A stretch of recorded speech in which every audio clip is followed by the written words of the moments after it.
The day I found out I had cancer, so I think on the 27th of December 2024, I received a letter from the surgeon who had put my colostomy bag in, and he said that I should come in for an appointment. I thought it was a routine appointment to just check on how the wound was healing. And to be honest with you, the wound wasn't healing. In hindsight, now I know that obviously when stuff is cancerous, it doesn't heal.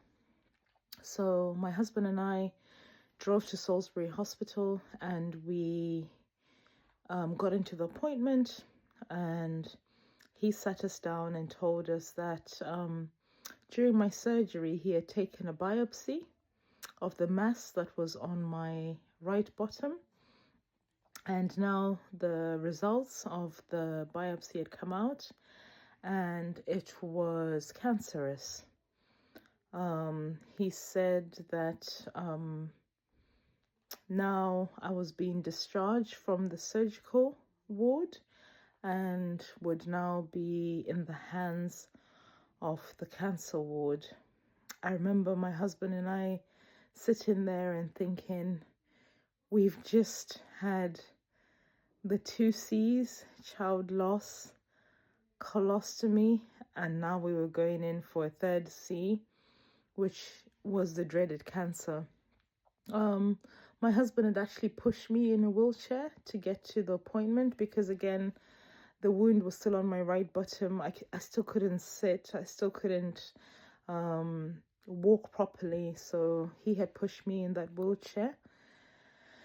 And we were told that the cancer was lymphoma, and it was a high-grade type B lymphoma. I knew nothing about what lymphoma was, knew nothing about cancer.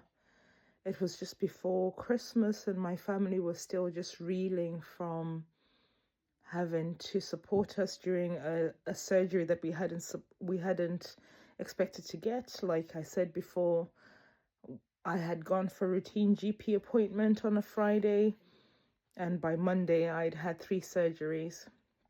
So the doctor warned us not to Google a lot about the cancer, because obviously Dr. Google, you can get any sort of results. And he asked us to wait until the consultant came back and talked through what our options were. I remember the walking outside to go back to our car in the car park. My husband was just stunned by everything. We didn't even have time to process the child loss, the miscarriage. We were having to come to terms with a colostomy bag and all that entailed. And now, literally a few days before Christmas, we got a cancer diagnosis. I think it was one of the toughest walks that we ever took. For some reason, I was just upbeat. I just said to my husband, well, at least they've told us what's wrong. We didn't understand what was going on with me, and then now we have to wait until after Christmas because they said they wanted to start treatment immediately. So therefore, after Christmas was when they would meet us and talk to us.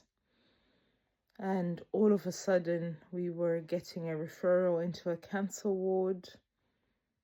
And we didn't know what to tell our family for Christmas because in their eyes, they were looking at answered prayers after the child loss, after the colostomy bag, and now we felt like giving them the news that I now had cancer was just too much to do before Christmas. So actually, we spent Christmas with our friends and family, knowing my diagnosis, but we didn't share it with them. We just felt that we wanted them to have a good Christmas without stress and a joyful Christmas.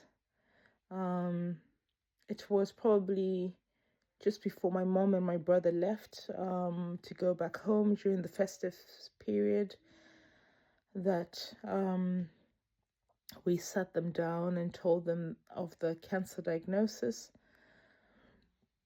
I even remember some of our friends, we probably didn't tell them until we were in the new year. That was very tough.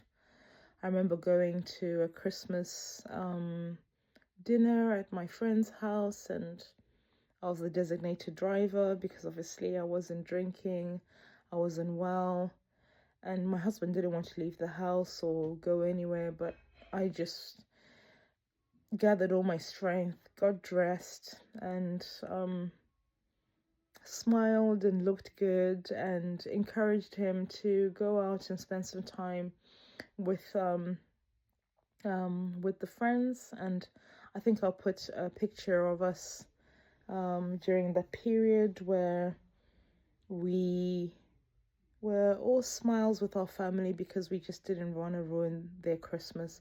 It was just enough, and it was just a lot to ask your friends and family to support you through.